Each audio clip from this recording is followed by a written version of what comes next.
las preguntas?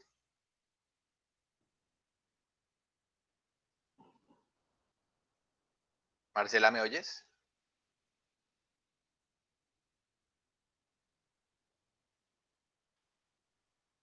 Marcela, ¿alguno de los fellows tiene las preguntas que las pueda proyectar?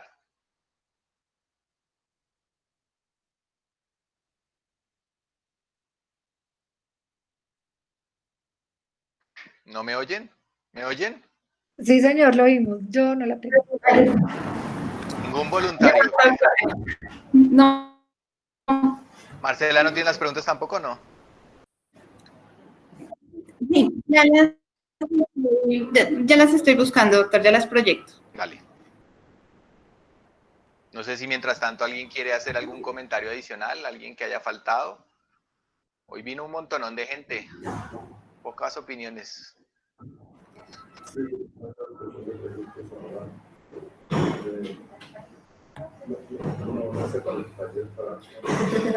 Bueno, pues yo mientras tanto hago propaganda, ahí les dejé la página del canal donde pueden ver todos estos videos de todos los que hemos hecho en el curso de fisiología, más las presentaciones que se hacen en la Interúsi todos los meses, y también estamos montando en esta misma página la Interúsi de Medellín, que también hacen ellos una vez a la semana, los martes, en la mañana. Ayer habló el doctor...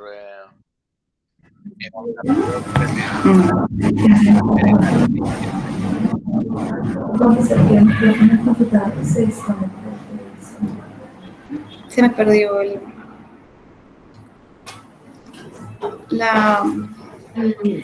¿Alguien las tiene? ¿Las puedo proyectar en Word? Las tengo. Sí, dale, Angélica, en lo que la tengas. En realidad es para ver la pregunta y ver qué contestan. Sino que como hay muchas personas que no reciben el link, entonces para que puedan saber de qué es el tema. Perfecto, entonces Listo. ahí está el taller. Si quieres léelo y si quieres te doy permiso de ir escogiendo voluntarios. Okay. No, mentiras, pues yo te ayudo, dale. El trabajo sucio. Bueno, entonces, este es el taller que nos compartieron los docentes para poderlo desarrollar y, digamos que, puntualizar ya algunos conceptos. La primera pregunta, ¿el volumen sistólico es A, directamente proporcional a la precarga y la poscarga? B, directamente proporcional a la precarga e inversamente proporcional a la poscarga. C, inversamente proporcional a la precarga y la poscarga. D, inversamente proporcional a la precarga y directamente proporcional a la poscarga. Explique su respuesta. Muchas gracias. Bueno, ¿algún voluntario? Hola, doctor, si quieres, yo colaboro con esa pregunta. Dale, Shail. Bueno, muy buenas tardes a todos. Mi nombre es... ¿Aló? ¿Me escuchan? ¿Sí? ¿Aló? Te escuchamos bien. El perro Bueno, no muy estoy. buenas tardes a todos. Mi nombre es Shail Chacón, yo soy fellow de la Universidad de La Sabana, de primer año. Y bueno, con respecto a esa primera pregunta, que era el volumen sistólico entonces, para mí la respuesta es la B, directamente proporcional a la precarga e inversamente proporcional a la poscarga.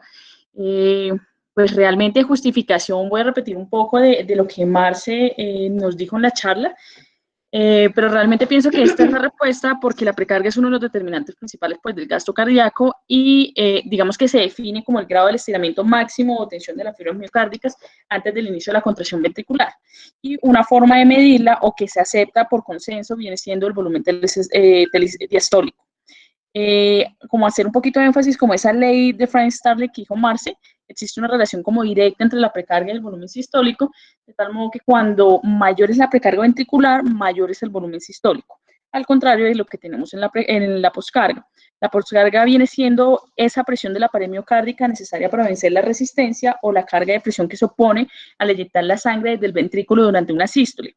Entonces tenemos pues una relación que es a mayor poscarga, mayor presión que debe desarrollar el ventrículo como para vencer esa resistencia, y pues a mayor poscarga, menor volumen sistólico, y pues permanece más sangre, digamos, remanente en ese ventrículo, aumentando el volumen telediastólico en este caso.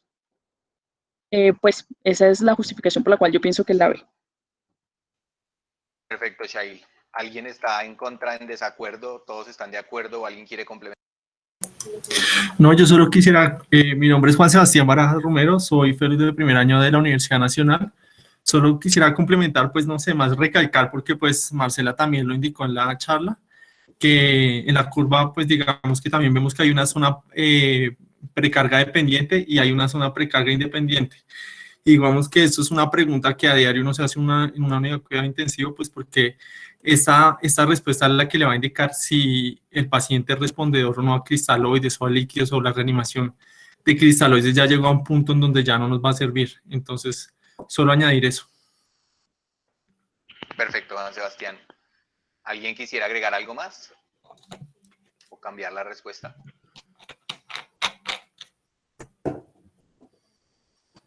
Bueno, muy bien. Eso era básicamente tener muy claro, digamos, cuáles son los dependientes del volumen sistólico para ver sobre lo que uno puede trabajar y no olvidar que no todo es poner volumen de líquidos para sobrecargar corazones, y que esa es la única solución para el volumen sistólico. ¿Alguien quiere con la segunda pregunta? Si quieres, léela, Angélica.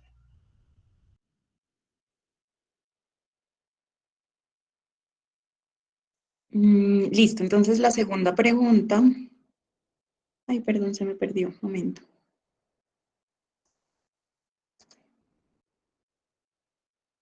La segunda pregunta. De los siguientes valores, ¿cuál cree sea la más adecuada estimación de la precarga? La presión de fin de diástole ventricular, que es la A. B, el volumen de fin de diástole ventricular. C, la presión venosa central. D, el diámetro de fin de diástole. Y explique su respuesta. Pues, si quieren, yo voluntario. puedo responder esa pregunta. Pues digamos que Chail ya acabó de respondernos, ayudarnos, es el volumen de fin de diástole ventricular. Pues como muy bien lo explicaron Marcela y todo, pues la fibra del músculo cardíaco aislada, alineada en la precarga, se define como la longitud del sarcómero al inicio de la contracción, durante la fase isométrica de la contracción. Pero eso traducido, pues digamos, a una cavidad como lo es el corazón, el índice más conveniente es el volumen telediastólico. Y digamos que pues Marcela en las primeras diapositivas nos mostró en una curva de presión-volumen cómo el cambio en la precarga o en el volumen telediastólico nos va a repercutir en el volumen sistólico como tal. Y pues ya con eso finalizo la explicación. Muchas gracias, Juan Sebastián. ¿Alguien quisiera complementar o quisiera, por ejemplo, contestarnos por qué las otras no son? ¿O cuándo sí son y cuándo no son?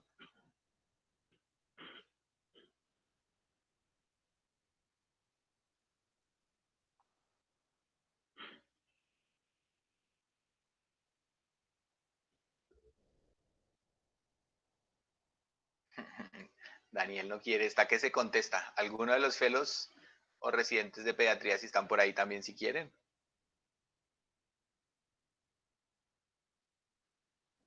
Bueno, de pronto algo para notar es que muchas veces, por ejemplo, se mide la presión venosa central, que está como la C, pero esta presión va a verse influenciada, digamos, por otros factores externos.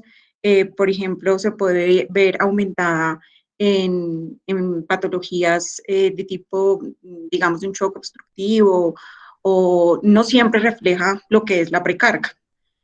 Simplemente como para notar eso de por qué, por ejemplo, la presión venosa, que es una buena medida que podemos tomarla ocasionalmente, pero que no todas las veces nos va a reflejar exactamente cuál es la precarga. Linita pidió la palabra, dale Lina.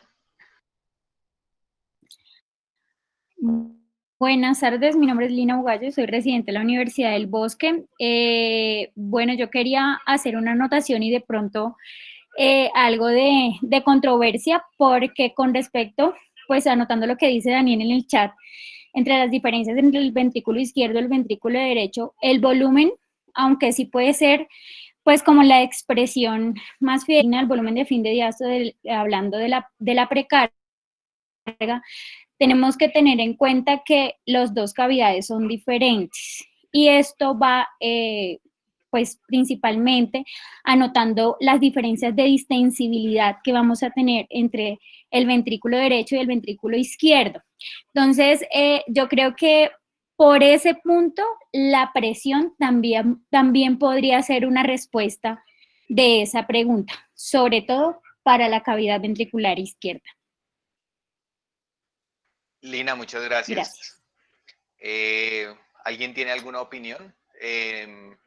Los que no han leído el chat, Daniel Castro preguntó si había diferencias entre el ventrículo izquierdo y el ventrículo derecho, y ahí Lina evaluó. Y el doctor Perdomo defiende la PVC.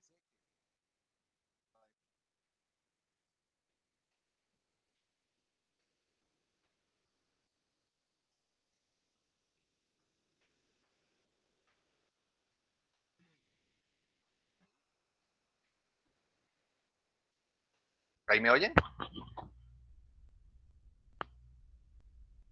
¿Me están oyendo? Ya sí, Ok. doctor. Sí, doctor, Sí, ya. doctora, ahí se escucha perfecto. Entonces, en principio, digamos que la respuesta sí es el mirar el volumen de fin de diástole. El problema es que a veces, sobre todo en ventrículo derecho, que es tan irregular, es difícil de hacer. Entonces, la pregunta seguiría es qué tan fidedigno y qué tan fácil es de hacer. Y no olviden que la presión de fin de diástole y la presión venosa central o el diámetro de fin de diástole son medidas indirectas que en algunos contextos bien utilizadas y sobre todo entendiendo que es una medida indirecta y que puede tener algunas falsas anotaciones, pues les puede ayudar de una buena precarga. Una PVC bajita puede decirles que potencialmente la precarga no saben cuánto es, pero que es posible que eso tenga un volumen.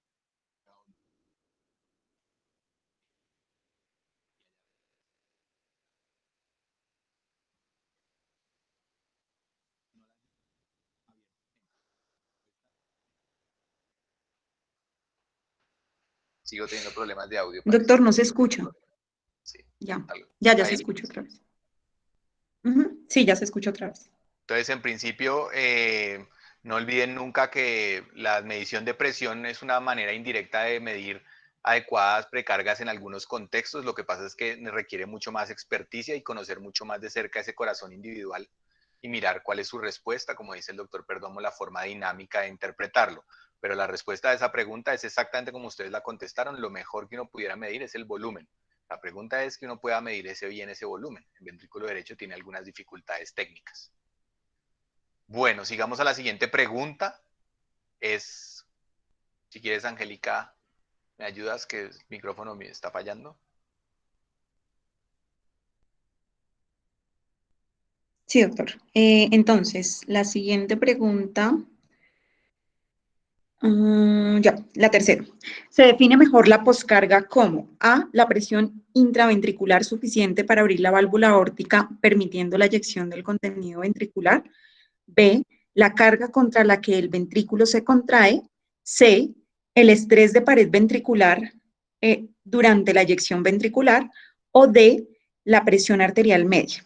Y explicar la respuesta. No ¿Algún sé si un voluntario que escoja voluntario. una o defienda varias?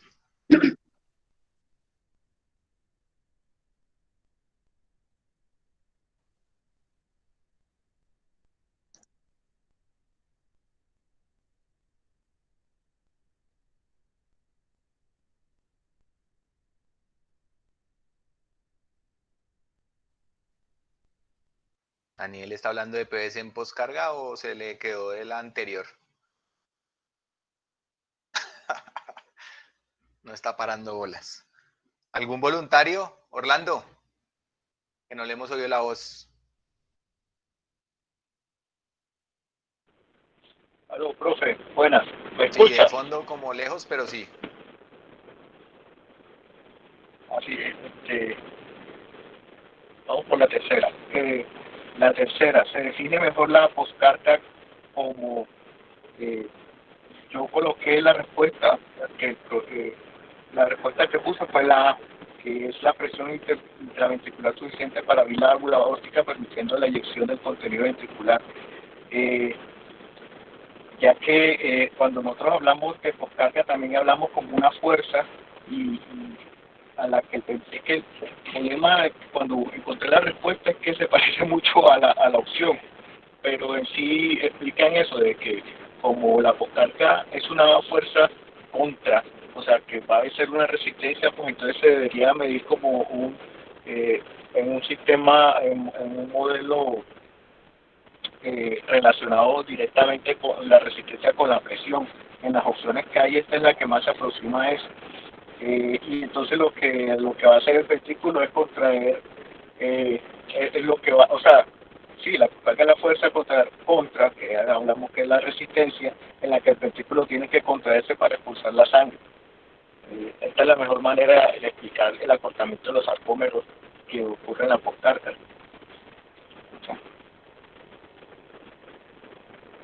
Y ya. ¿No? Entonces Orlando defiende la primera, él dice que la mejor definición de poscarga para él es la presión intraventricular suficiente para abrir la válvula aórtica. Sin embargo, dice que la B y la C también tienen algo que ver. ¿Alguien más quiere defender su postura o está en contra de lo que dijo Orlando? César, tuya la palabra. Ok, Orlando, buenas cierra tardes. tu micrófono que estamos oyendo el mar. Buenas tardes, ¿me escuchan? Sí, César, perfecto. Bueno, yo creo que sí, Orlando tiene razón en que en que varias de las opciones pueden explicar la definición de poscarga, pero digamos que uno no puede ver la poscarga únicamente como la resistencia a la que hay que vencer y la fuerza que tiene que hacer la válvula para abrirse, sino que hay varios determinantes que son la impedancia, que sería la elastancia de los grandes vasos, la resistencia a los pequeños vasos, hay que mirar la presión de eyección, hay que mirar la obstrucción al tracto de salida, por ejemplo, en un paciente con una estenosis aórtica, y todo eso se puede resumir en el estrés de la pared ventricular. Entonces, si utilizamos, digamos, un concepto un poco más fisiológico, podemos hablar o podemos coger la ecuación de Laplace y trasladarla al ventrículo izquierdo. Y finalmente todos estos conceptos se pueden resumir en la tensión, en el estrés de la pared ventricular durante la eyección ventricular. Entonces yo creería que la agrupa mejor esta opción. Bueno, entonces César dice que también las tres primeras parecieran ser iguales, pero que él dice que es mejor el estrés. Lina tiene la palabra. Bueno, yo estoy de acuerdo con Orlando. Yo creo que aunque César tiene también razón y dice que no define totalmente la precarga, pero si nos remitimos de pronto un poquito a la siguiente pregunta, eso nos ayuda a responderlo. La presión intraventricular sí es uno de los determinantes de esa precarga y es directamente proporcional a la precarga cuando la vamos a medir. Mientras que hablando del estrés de la pared, pues yo estoy de acuerdo que de pronto sí el estrés de la pared también lo puede definir, pero no durante la eyección ventricular, sino antes de la eyección ventricular.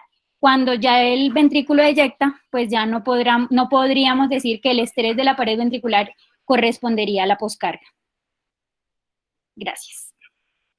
Listo, entonces Lina defiende más la presión como medición de la poscarga, el efecto sobre la poscarga, que el estrés de la pared, aunque también reconoce que las otras son correctas.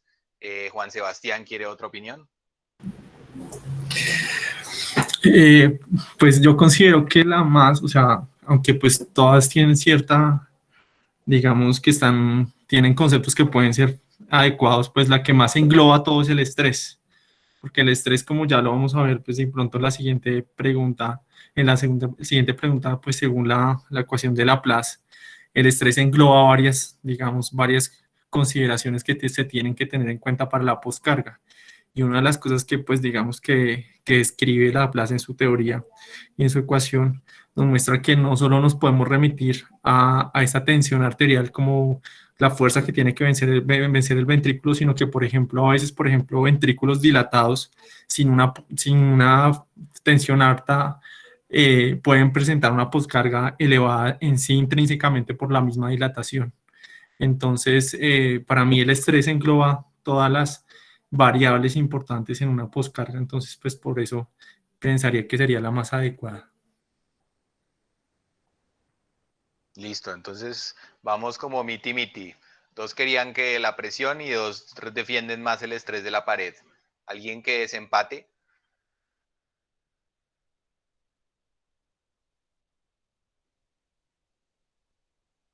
¿Nadie más tiene una opinión? Va a tocar sacar un Kahoot para que me escojan. ¿Ninguno opina más de los que no han hablado? Anita, Cata.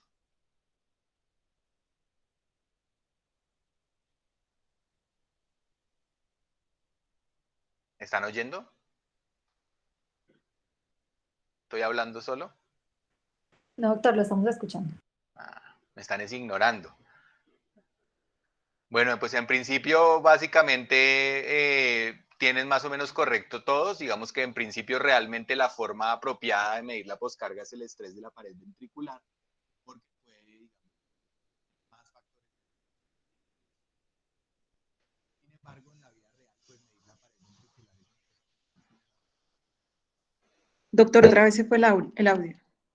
Ahora, ¿me oyen? ¿Me oyen? Ya se escucha. No sé qué le pasa a este empate. Entonces, digamos que es correcto, digamos que la mejor estimación o la estimación correcta es el estrés de la pared ventricular, porque realmente engloba todos los componentes de la poscarga en cuanto a su impacto sobre las fibras ventriculares.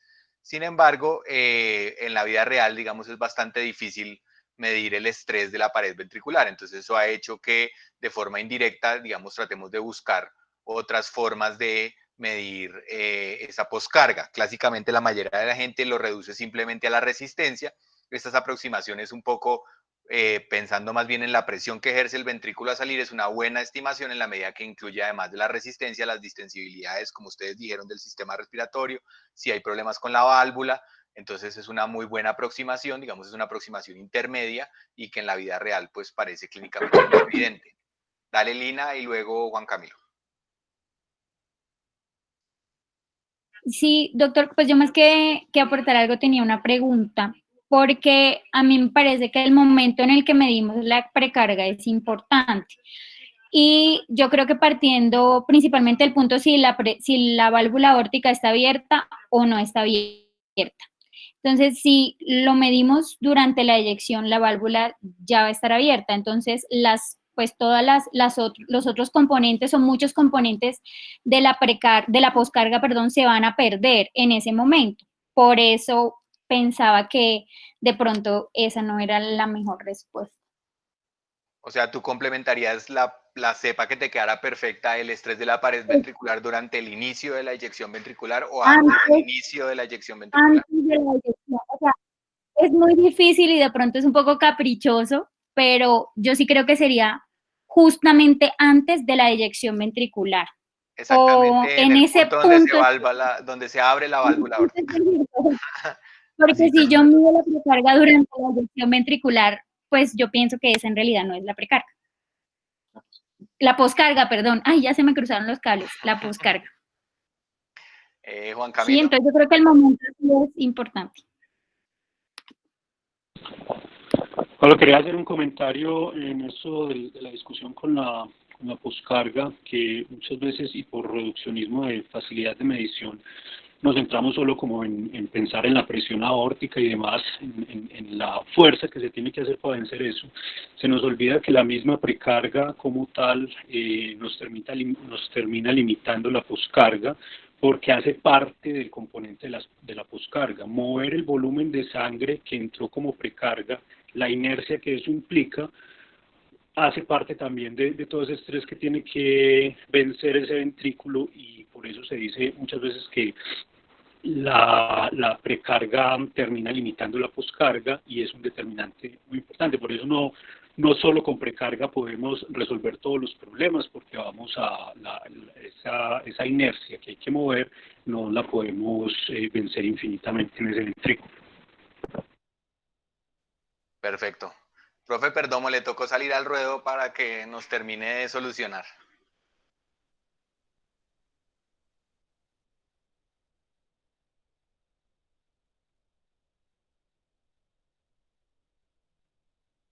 Ya es que me enredo activando el micrófono.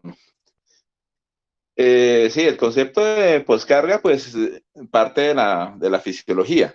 Y entonces, entendido como el estrés que tiene la fibra miocárdica durante la contracción o la fibra muscular. Como lo escribí ahí en el chat, pues, desde el punto de vista clínico, esa medición es prácticamente imposible. Entonces, nos toca buscar sustitutos. Y esos sustitutos, pues, digamos que desde el punto de vista práctico, la resistencia vascular sistémica para el lado izquierdo o la pulmonar para el lado derecho, pues serían como el que más se aproximaría, ¿sí? Pero seguramente en la siguiente pregunta, cuando ya entren en el cuento de Laplace, el tener en cuenta el grosor y el radio de la cavidad, pues supondrá otra serie de consideraciones. Entonces, desde el punto de vista fisiológico, pues considerar que la poscarga es el estrés durante la contracción y la precarga, pues sería durante la fase de relajación. Y entonces por eso estamos como con estas discusiones. No creo que tenga así algo que aportar además de esa pregunta. Profe, muchas gracias. ¿Ahí me oyen? Sí. Ahora me toca preguntar siempre. Daniel dice que la resistencia vascular sistémica tiene un punto matemático y uno fisiológico. Ahí sí está como críptico, Dani. Le tocó hablar.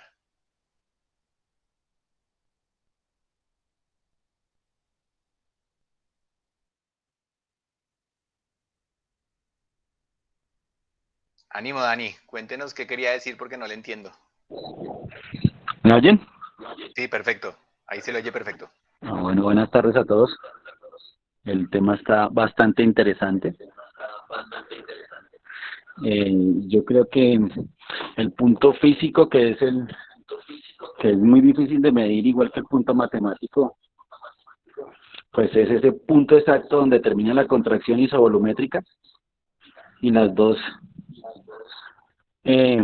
podríamos medir en presión la resistencia vascular sistémica, en ese punto exacto donde se abre la válvula aórtica. Entonces sí podría ser el estrés al final de la contracción isovolumétrica. Es el punto donde yo creo que se podría hacer o acercarse fisiológicamente a la resistencia vascular pulmonar o sistémica. Depende de qué ventrículo estemos midiendo. Gracias. Perfecto, Dani. Entonces, en principio yo creo que quedó más o menos resuelta. Entonces, sí es verdad que lo que más frecuentemente hacemos es mirar la resistencia vascular sistémica. Sin embargo, tenemos que tener en la cabeza que todo depende de muchos otros conceptos que a veces solamente podemos contemplar desde el punto de vista de la fisiología, pero no podemos medir con facilidad. Daniel ahí propone algunas mezclas de algunos sistemas de monitoría para encontrar el punto. Sin embargo, pues tensión todavía no podemos medir. Bueno, la siguiente pregunta. ¿Quién quiere ser voluntario?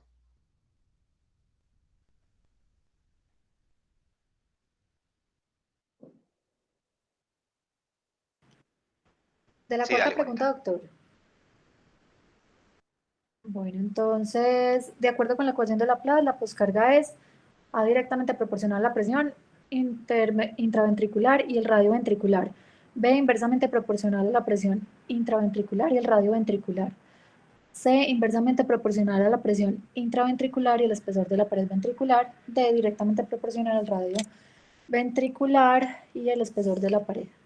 Entonces, la ley de Laplace, entonces, lo que nos describe son pues, las relaciones que hay entre la presión dentro de una cámara y la tensión de la pared, y obviamente pues el tamaño de la cámara. Y también incluye el grosor. Y afirma que la tensión es igual a la presión dentro del cilindro multiplicado por el radio, o sea, sería tensión es igual a presión por radio. Y en esa ecuación, pues si yo mantengo la presión dentro del cilindro pues constante, la tensión va a aumentar con el radio creciente. Entonces yo creo que la respuesta de la pregunta sería que es directamente proporcional a la presión intraventricular y el radio ventricular. Y añadiría pues que adicionalmente pues es inversamente proporcional al espesor de la pared, porque la Laplace pues realmente expresa pues como la tensión, pero con el grosor lo que estaríamos expresando es el estrés, pues por la unidad de área, por eso sería inverso, que es más o menos lo que estaban hablando los compañeros y lo que dijimos en la pregunta anterior.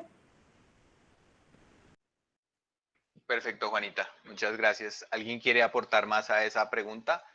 Mientras tanto, en el chat empezaron la discusión de que si se puede medir la tensión por eco. Entonces, Dani propone el de PDT y el doctor Antonio José, perdón, que le pregunta a Daniel que si no hay insuficiencia mitral, ¿cómo mediría esa tensión? No sé si alguno de los dos quiere contestar. Se pusieron finos.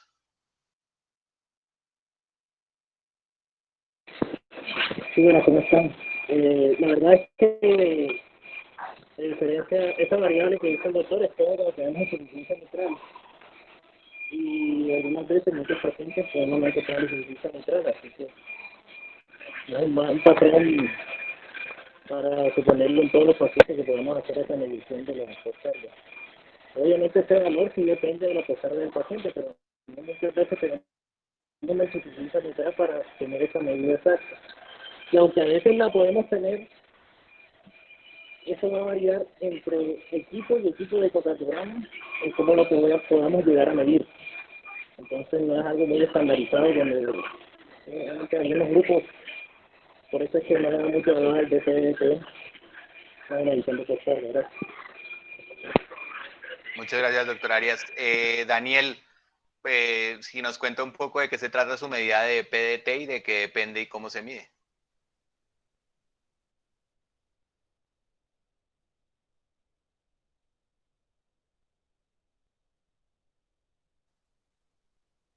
¿Se salió otra vez? ¿O no me están oyendo? Ah, diga. ¿Me escuchan? No soy cardiólogo, esto quiero aclararlo, pero el DPDT es una medida dentro del ciclo de la contracción ventricular, trata de medir el tiempo de contracción isovolumétrica. Lo hace a través de Doppler y obviamente que tiene que tener una insuficiencia aórtica, así sea mínima, porque es una medida de Doppler.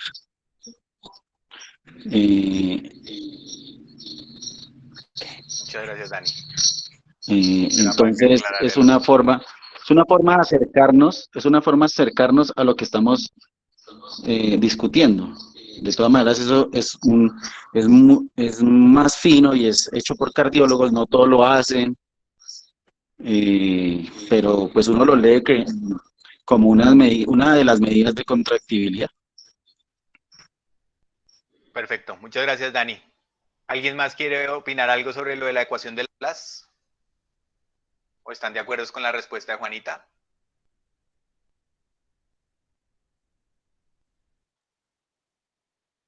Bueno, entonces pasemos a la siguiente pregunta. ¿Me están oyendo? Sí. Sí, señor, lo escuchamos. Sí, entonces... ¿Quiere que la lea? Sí, pásate a la quinta y vayan preparando los que hicieron grafiquitas de pronto para ponerlas porque esta sí toca como más en detalle. Bueno, entonces, la quinta pregunta es un caso clínico, es un paciente de 11 años que pesa 36 kilos, mide 140 centímetros de talla y tiene una superficie corporal de 1.18 metros cuadrados. Llega con un cuadro febril, hipotensión, taquicardia, taquipnea, desorientación, Luego de la reanimación con cristaloides y la administración de oxígeno por Venturi con FIO2 al 0.5, por sus condiciones se decide intubación, monitorizar de manera invasiva con línea arterial y catéter de la arteria pulmonar. Se encuentran los siguientes parámetros hemodinámicos y gasométricos, con una FIO2 de 0.5. Entonces, es un paciente que encontramos con una tensión arterial de 85-50 con medida de 40, frecuencia cardíaca de 140, frecuencia respiratoria de 25, una saturación de hemoglobina de 94% y una temperatura de 38,6. Unos gases arteriales con un pH de 7,3, una PO2 de 80, PCO2 de 32, bicarbonato de 15,3, una saturación de 93, una hemoglobina de 8. Unos gases venosos mezclados tomados del catéter, que dice que tiene un pH de 7,23, una PO2 de 30, una PCO2 de 38, un bicarbonato de 15,5 y una saturación de hemoglobina de 50%. Tiene además una PVC en 12, una presión en cuña de la arteria pulmonar de 18, un gasto cardíaco de 3,5 litros por minuto y una fracción de eyección del 40%.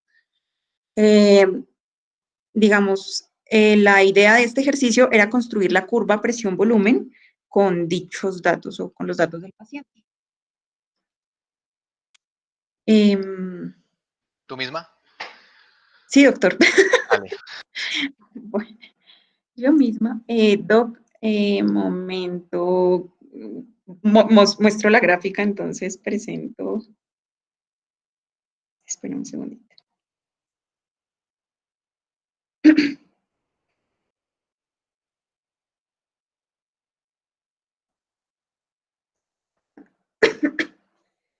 ¿Ahí lo están viendo? Sí. Sí, ahí está empezando a presentar. Se ve pequeño, pero se ve.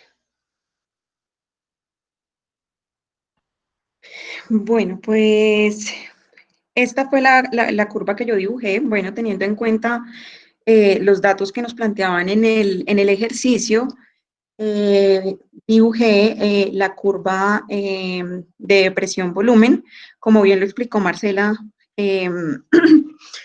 pues digamos con todos los datos. Vemos en la curva pues el llenado ventricular, acá pues se empieza se me fue, la contracción isovolumétrica, está la eyección y está la relajación isovolumétrica. Entonces, con los datos del paciente, hay que recordar que el volumen sistólico va a ser igual al gasto cardíaco sobre la frecuencia cardíaca. Entonces, teníamos en este paciente que tenía un gasto cardíaco de 3,5 litros y una frecuencia cardíaca de 140. Es así que nos da un volumen sistólico de 52 centímetros, pero digamos que ese sería el volumen sistólico, que sería el diámetro completo.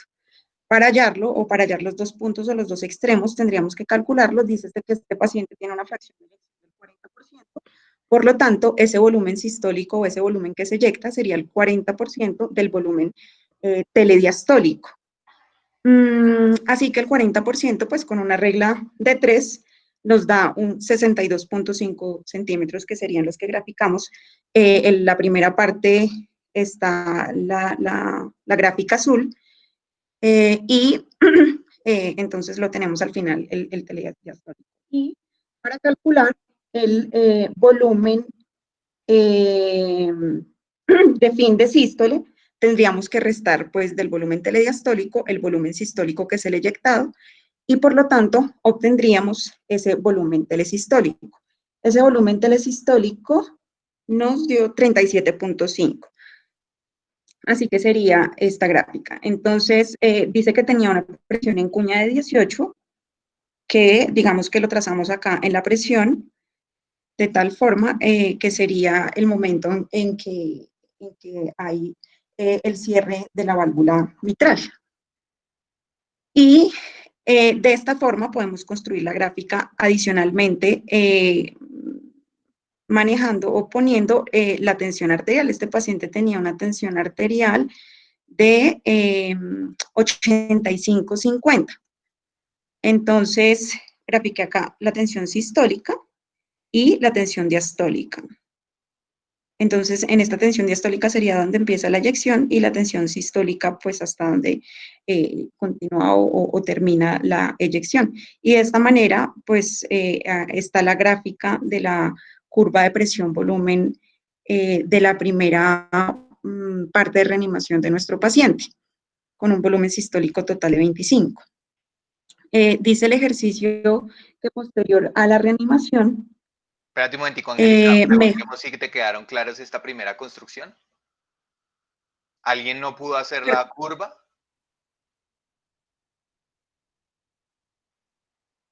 ¿Entienden cómo Angélica encontró la curva utilizando la cuña, el gasto cardíaco, el volumen de eyección y la tensión arterial?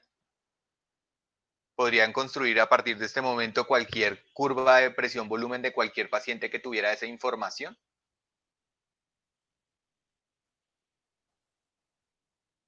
¿Me están oyendo?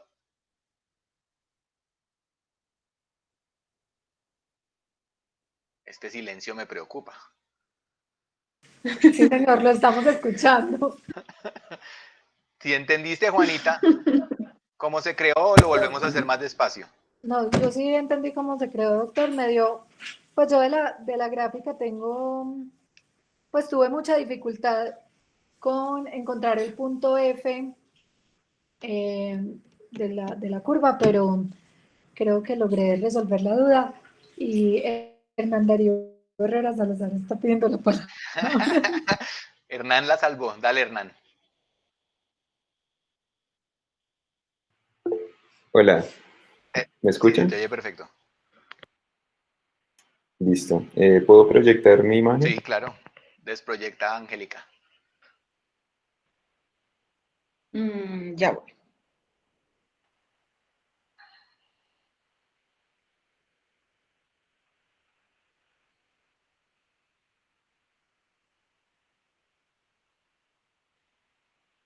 Listo, creo que ya la puedes conectar, ya la puedes presentar.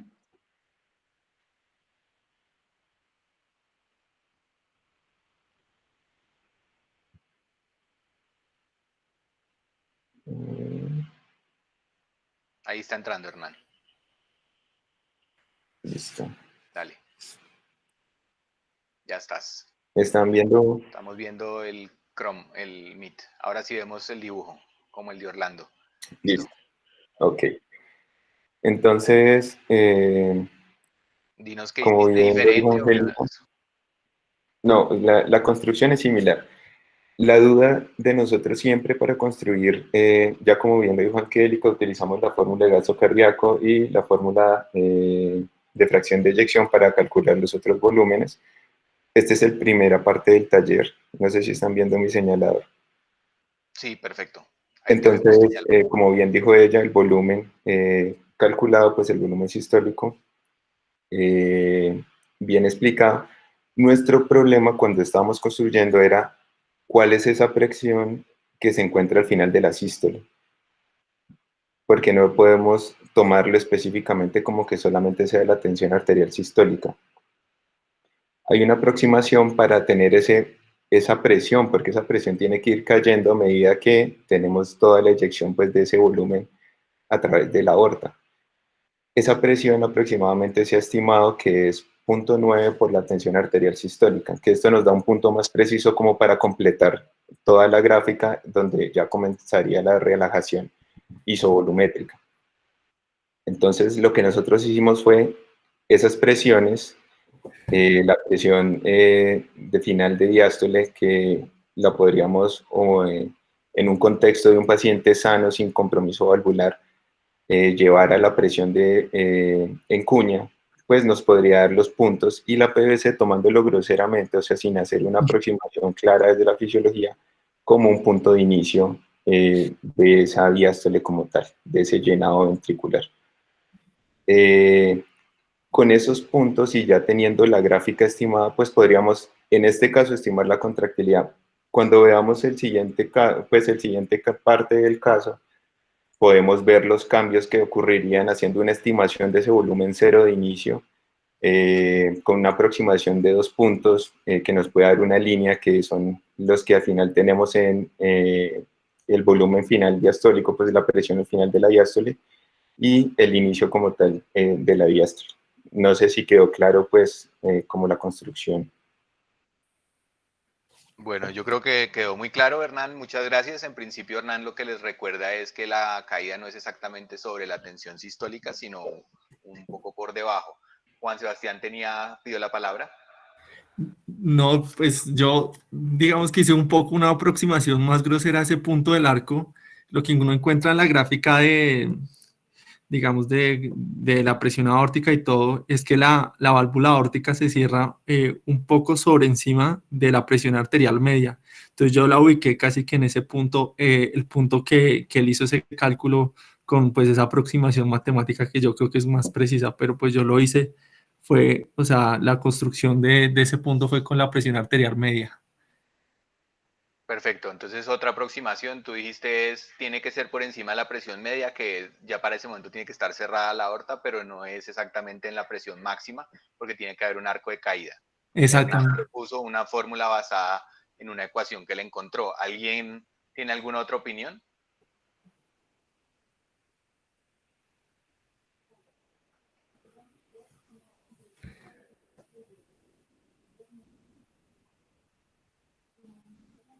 Bueno, yo creo que todos quedamos más o menos claros. Creo que está muy bien hecha la construcción. Todos entendieron los puntos básicos del ejercicio. La discusión puntual de dónde entrar, el punto exacto, digamos, de la caída del cierre aórtico, desde el punto de vista, digamos, del dibujo, pues sería chévere, pero desde el punto de vista práctico, digamos, no es tan importante como encontrar el punto máximo de la presión sistólica como punto máximo de eyección sistólica. ¿Alguien quiere continuar el ejercicio? Hernán, ya que tienes tú ahí, ¿quieres hacer la segunda parte? Claro que sí. Entonces, luego de múltiples maniobras de reanimación, inotropía, vasopresores, transfusión, se encuentra que ahora está con tensión arterial de 165 con media de 55, frecuencia cardíaca de 100, saturación arterial de hemoglobina, saturación arterial de 98, hemoglobina de 10 gramos, PVC de 9, presión en cuña de 15, gasto cardíaco de 5.2 litros minuto y una fracción de eyección de 65%. Entonces construye la curva para este momento y aquí estamos. Entonces, como ya nos había dicho Angélica previamente, no pues para no repetirlo y no ser consecuentes, sino yo creo que la importancia de este ejercicio, yo creo que todos nos dimos cuenta es que la respuesta de los pacientes cuando colocamos soporte o cuando colocamos volumen, deberíamos ver, o sea, esta respuesta que estamos viendo, que aumenta ese volumen al final de la diástole y que vamos a tener un mayor volumen eyectado sistólico. Aquí me faltó una pendiente, pero al final es lo que nos interesa, mejorarle a los pacientes la contractilidad como tal. Y esa contractilidad pues va a tener todos los beneficios de un mayor volumen sistólico eyectado y la posibilidad de tener una mejor perfusión, pues sí, pues más adelante lo veremos, me imagino, en las siguientes clases. Pero entonces vamos a ver que mejoró como tal el volumen de ese paciente y vemos que mejoraron las tensiones arteriales y al final mejoraría la contractilidad si hacemos otra pendiente partiendo de un volumen cero estimado, que yo creo que es la parte importante pues a tener en cuenta de del taller. No sé si habría algo más, doctor. No, perfecto, Hernán. No sé si les quedó claro a todos cómo se construyó la segunda. No sé si quieren que pasemos paso a paso por el ejercicio o si les parece que el resumen de Hernán es suficientemente completo.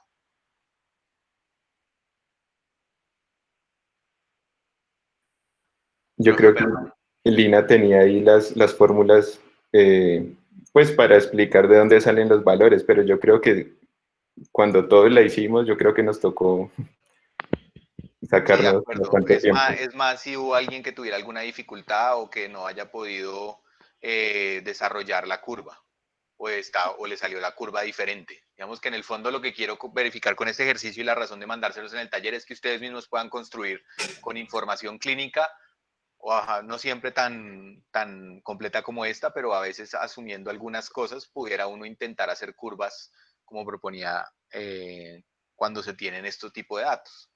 Entonces, la primera pregunta obvia es que les haya quedado bien, que les haya quedado claro. Juanita. Doctor, pero yo tengo una pregunta. Entonces, ese punto F, lo que decía Juanse, pues que estimarlo, a mí la verdad me dio mucha dificultad pues este ejercicio, pero luego pues lo logré. Pero ese punto F, uno lo debería hacer por la ecuación que dijo Hernández, sistólica por punto 9, o uno puede utilizar la presión arterial media y también es un valor aproximado, porque en el ejercicio son resultados pues un poquito similares. Pero no me quedó claro cuál es, pues cuál de los dos fue que, o cuál es mejor, o cuál sería la forma más correcta de hacerlo.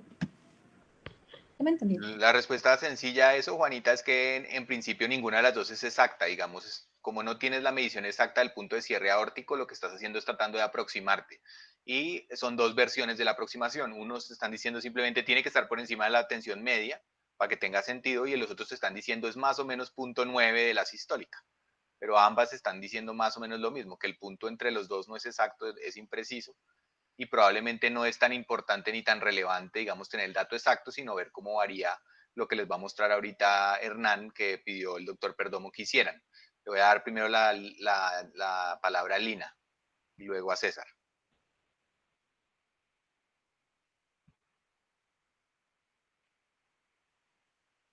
Buenas, es que quería compartir una imagen. Dale, Linita. Bueno, un segundo. Ya me desconecté. No puedo. Ya.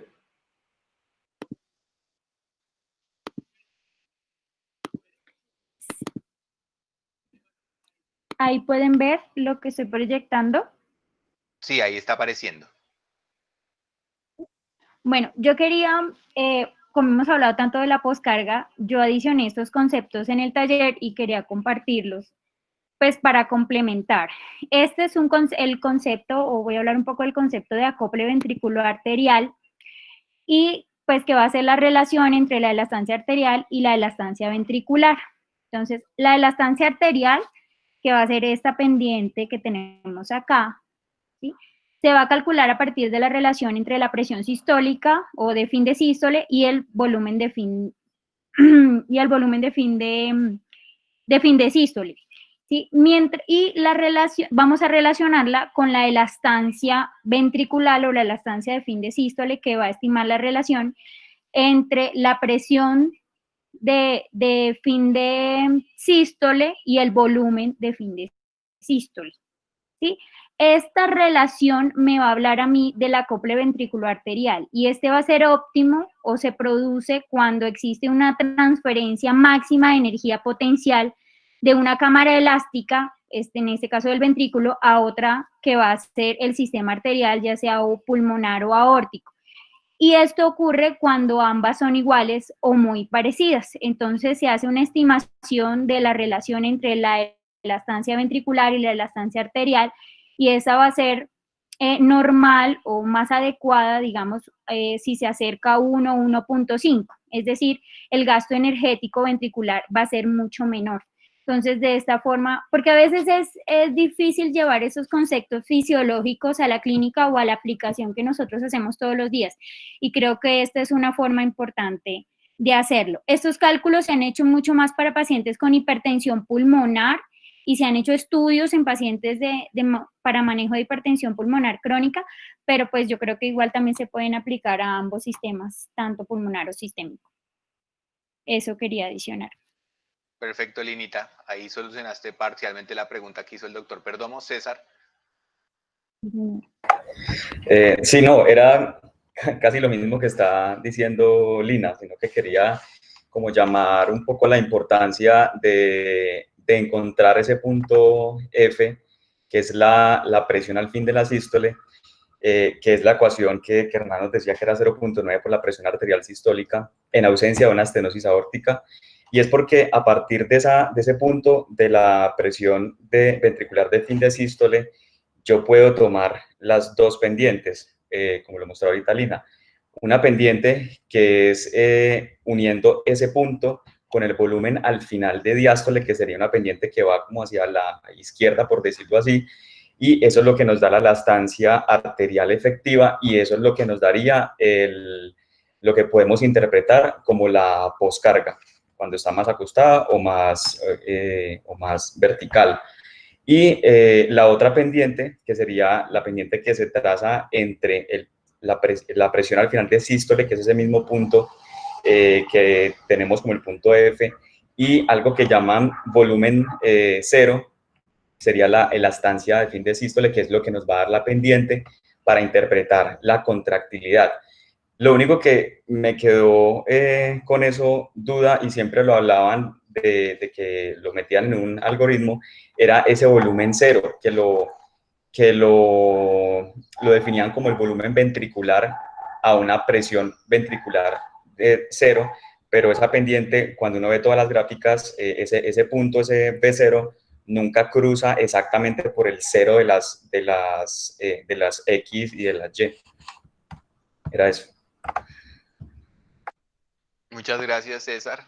Entonces, digamos que en principio la dificultad estaría, digamos, en tratar de representar de forma, digamos, exacta ese punto F. Pero como en principio muchas de las cosas que hacemos en cuidado intensivo es generalmente comparar el mismo paciente con sí mismo, pues si utilizan la misma forma de supuesto en ambos modelos, como hicieron en el ejemplo de Angélica, ustedes pueden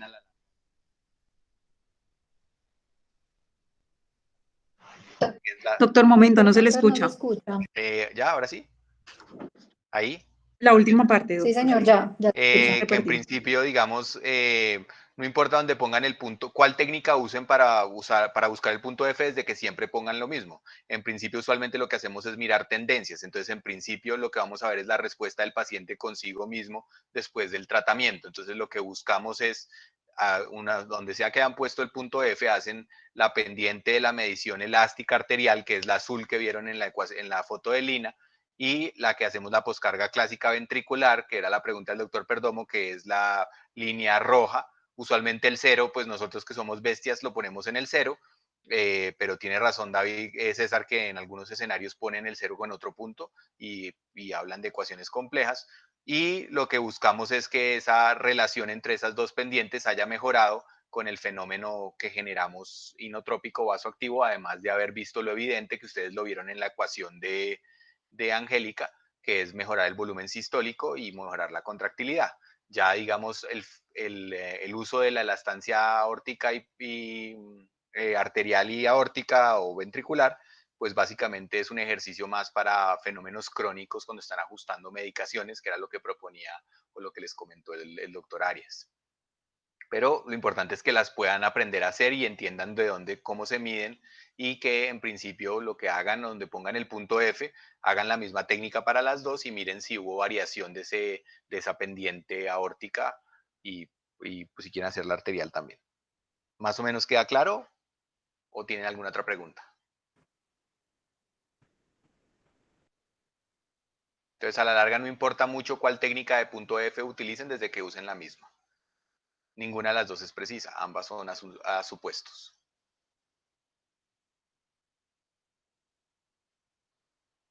¿Sí? ¿No? ¿Entendieron? ¿Alguna pregunta? Sí, doctor, gracias. No preguntas, doctor. Listo, bueno, entonces creo que muy bien, muchas gracias. Creo que todos aprendieron un poco a hacer estas curvas de presión-volumen. Quisiera verlos en las prácticas clínicas tratando de crearlas. Muchas veces no tenemos tanta información, entonces hay que hacer algunos supuestos. No sé si quieren hacer la pregunta extra del doctor Perdomo. ¿Alguno la preparó? Pues sí, doctor, si quiere yo la puedo hacer, lo que pasa es que no sé si la puedo proyectar. Lina, ¿me desproyectas para que proyecten Juanita? Espérenme un segundo. Gracias.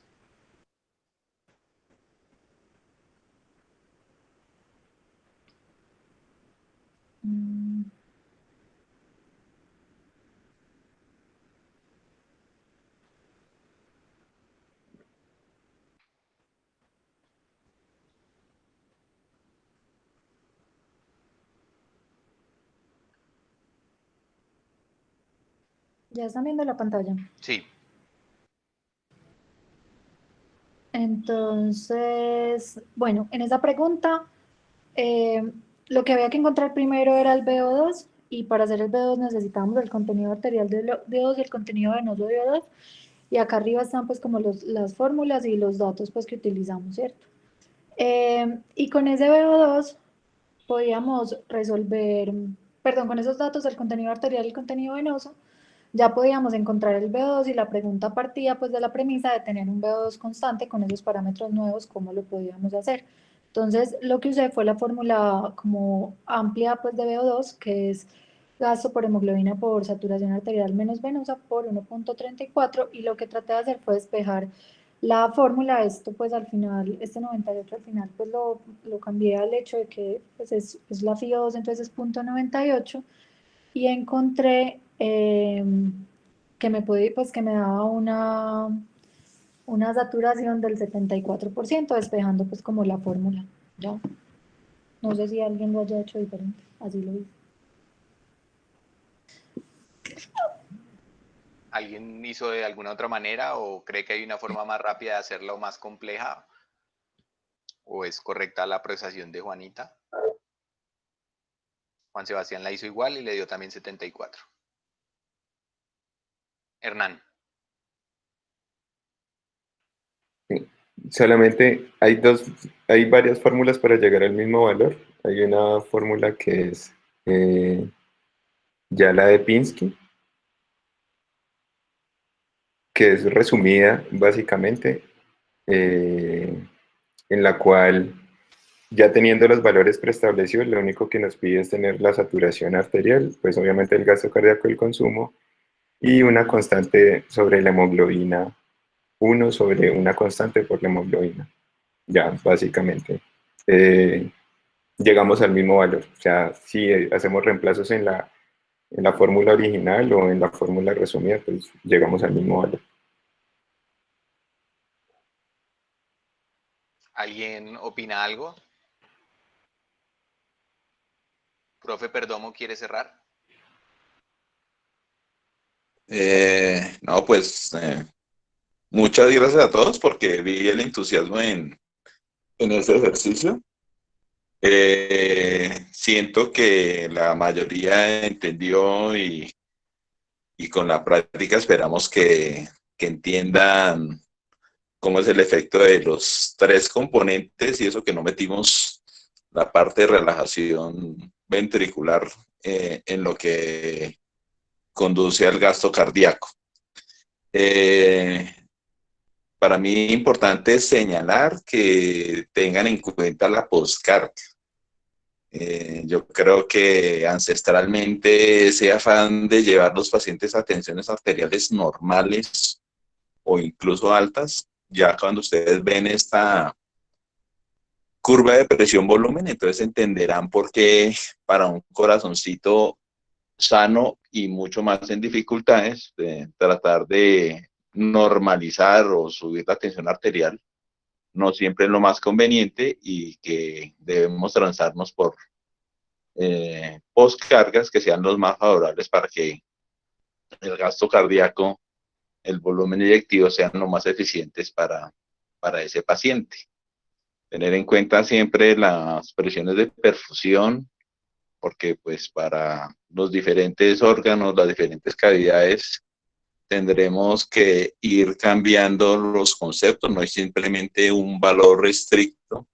No será lo mismo manejar un paciente con disfunción cardíaca y trauma craneoencefálico o con disfunción cardíaca e hipertensión abdominal o con disfunción cardíaca y mucha elevación de las presiones de las cavidades cardíacas durante la diástole.